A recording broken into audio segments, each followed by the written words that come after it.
پھانسی کے پھندے دیکھ کر مولانا کفایت علی کافی کے ہم سنتے تھے، غازی علم الدین کا سنتے تھے، لیکن ممتاز قادری نے جو کیا ہے وہ تو غازیوں سے بھی سبقت لے گیا ہے۔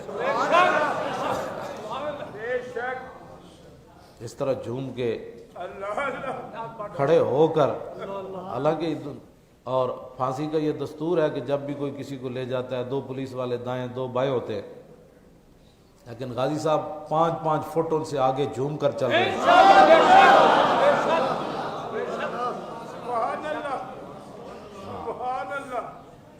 وہ کون سی چیز تھی؟ اور غازی صاحب کا جو نوکر تھا وہ پولیس والا، وہ کہنے لگا غازی صاحب نے مجھے فرمایا تھا کہ میں نے روزہ رکھنا ہے، صبح پیر ہے، تو کہنے لگا میں نے جا کر 12:15 بجے جگا دیا، تو غازی صاحب نے کہا سحری ہو گئی؟ انہوں نے کہا نہیں جی سحری نہیں ہوئی، آپ کا سفر آخرت جو ہے وہ شروع ہونے والا ہے۔ تو وہ پولیس والا تڑپ کر بتا رہا تھا کہ غازی صاحب نے کہا الحمدللہ الحمدللہ۔ کیا ہے یہ کون سی چیز ہے؟ کہا کہ ایک کھجور کھا کے روزہ رکھ لیا۔ یہ کون سی چیز ہے؟ پھر وہ چلتے چلتے خود پھانسی کے پھندے تک گئے، پھر خود اوپر پھٹے کے چڑھے اور کہا کہ کس کس مدینہ پاک جانا ہے، میں تے جا رہا ہوں۔ پاکستان اس لیے بنا تھا، لاکھوں مسلمانوں نے اس لیے قربانیاں دی تھیں کہ حضور کے عاشقوں کو پھٹے چڑھا دیا جائے گا، اور وہ بھی اس حال میں کہ رات سوئے ہوئے ان کے خاندان کو جگا کر کہا کہ جی غازی صاحب کی طبیعت خراب ہو گئی ہے، تو راستے میں کہا کہ نہیں آخری ملاقات کے لیے ہے۔ اتنا تم نے مطلب یہ تو دنیا میں کوئی دستور منشور ہمیں بھی بتاتے۔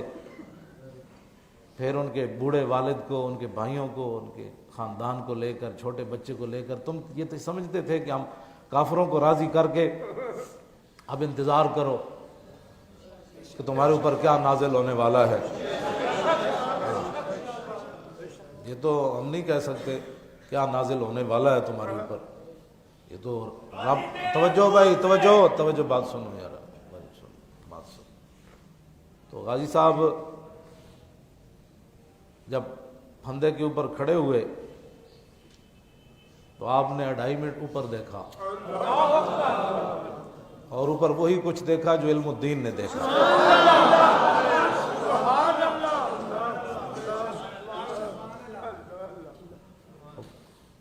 مالک فرما رہے تھے بھائی پھندے تک آؤ، آگے سنبھال لیں گے، آؤ تو صحیح نہ ہوئے۔ تو مالکوں 2.5 منٹ اوپر دیکھنے کے بعد جلاد کو کہا کہ جب تک میں لبیک یا رسول اللہ نہ کہوں نا۔ یہ ہے اصل امت کو نعرہ جو دے کر گئے کہ پھانسی کے پھندے کے اوپر بھی دودھ پینے والا بچہ چھوڑ کر بندہ جائے، اور اب وہ چلتا پھرتا ہو اور دیکھ کر آنسو بھی نہ آئے۔ جیل میں غازی صاحب نہیں روئے، خوشی سے بھی رونا آ جاتا ہے نا، لیکن غازی صاحب نہیں روئے، اور ان کے ابا جی بھی نہیں روئے، باقی بھائی روئے، لیکن ممتاز قادری کے والد نہیں روئے۔ بتاؤ اے بوڑھا آدمی ہو اور بیٹا جا رہا ہو جوان، ہاں جی ہرا بھرا لہلہاتا گلستان جا رہا ہو، اور باپ کی آنکھوں میں آنسو بھی نہ آئے، اور وہ شیر جا رہا ہو اور اس کی آنکھ میں آنسو بھی نہ آئے، تو یہ کون سی چیز ہے جو غازی صاحب کو اتنی دلیری کے ساتھ لے گئی؟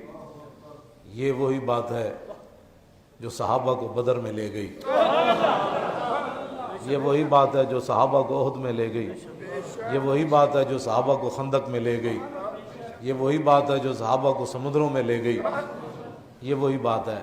اگر کسی کو سمجھ نہ آئے تو ہمارے پاس تو کوئی نہیں تھرمامیٹر، یہ وہی بات ہے جو 1400 سال کے بعد بھی ممتاز قادری نے کر دکھایا۔